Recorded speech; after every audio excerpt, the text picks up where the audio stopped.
Henry's Freedom Box. Henry Brown wasn't sure how old he was. Henry was a slave, and slaves weren't allowed to know their birthdays. Henry and his brothers and sisters worked in the big house where the master lived. Henry's master had been good to Henry and his family, but Henry's mother knew things could change. Do you see those leaves blown in the wind?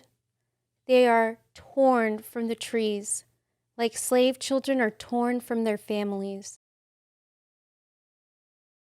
One morning, the master called for Henry and his mother.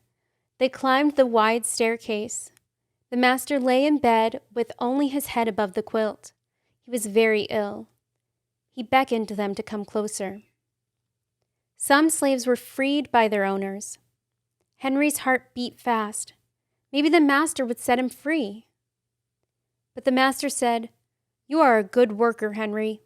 I'm giving you to my son. You must obey him and never tell a lie."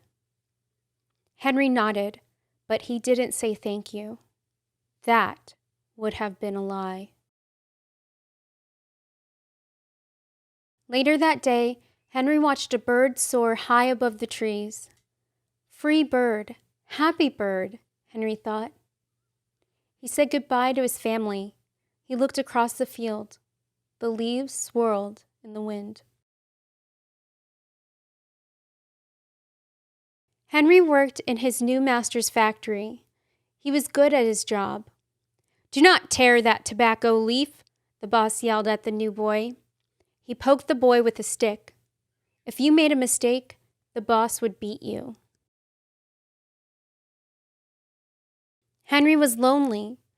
One day he met Nancy, who was shopping for her mistress. They walked and talked and agreed to meet again. Henry felt like singing, but slaves didn't dare sing in the streets. Instead, he hummed all the way home. Months later, Henry asked Nancy to be his wife. When both their masters agreed, Henry and Nancy were married. Soon, there was a little baby, then another, and another. Henry knew they were very lucky. They lived together, even though they had different masters. But Nancy was worried.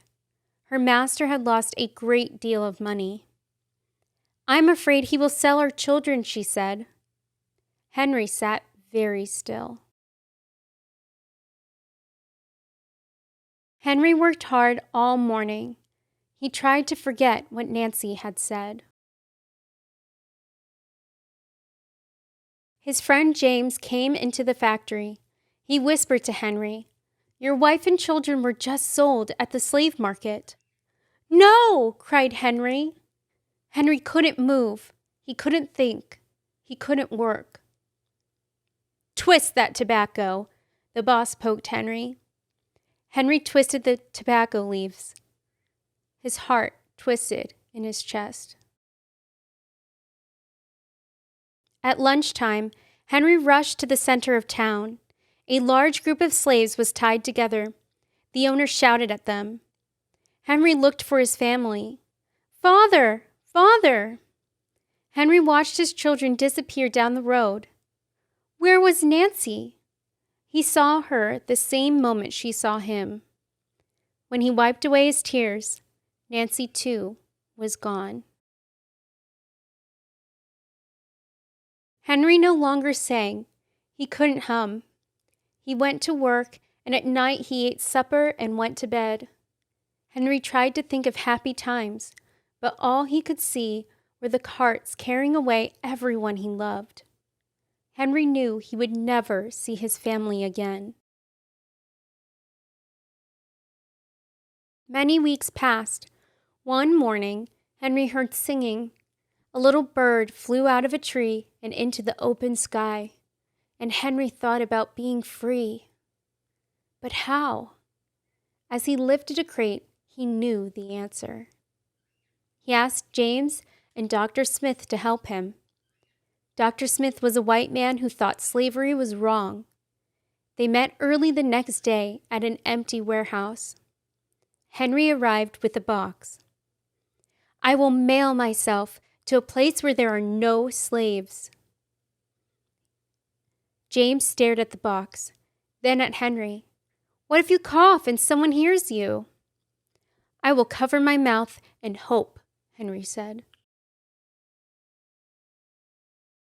Dr. Smith wrote on the box, "To William H. Johnson, Arch Street, Philadelphia, Pennsylvania. Henry would be delivered to friends in Philadelphia."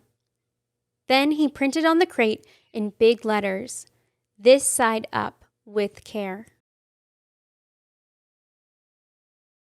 Henry needed an excuse to stay home, or the work boss would think he had run off. James pointed to Henry's sore finger, but Henry knew it wasn't bad enough. He opened a bottle of oil of vitriol. "No!" cried James. Henry poured it onto his hand. It burned his skin to the bone. Now the boss would have to let him stay home. Dr. Smith bandaged Henry's hand.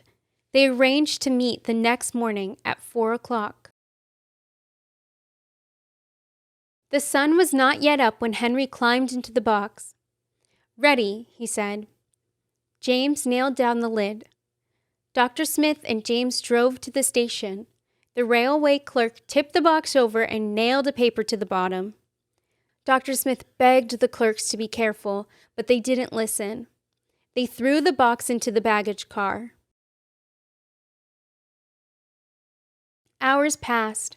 Henry was lifted up and thrown again, upside down.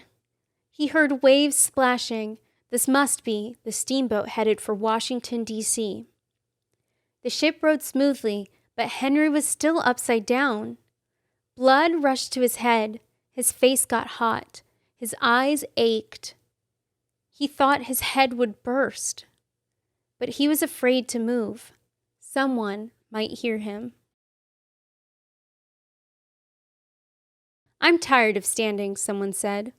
"Why don't we move that box and sit on it?" said another. Henry held his breath. Could they be talking about his box? Henry was pushed. The box scraped the deck.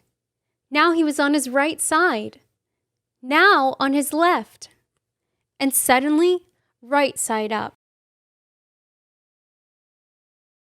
"What do you think is in here?" said the first man. "Mail, I guess," said the other. "I am mail," thought Henry, "but not the kind they imagine." Henry was carried off the steamboat and placed in a railroad car. This time, head up. He fell asleep to the rattling song of the train wheels. He awoke to loud knocking. "Henry, are you all right in there?" "All right," he answered. The cover was pried open. Henry stretched and stood up. 4 men smiled at him. Welcome to Philadelphia. At last, Henry had a birthday, March 30th, 1849, his first day of freedom. And from that day on, he also had a middle name. Everyone called him Henry Box Brown. The end.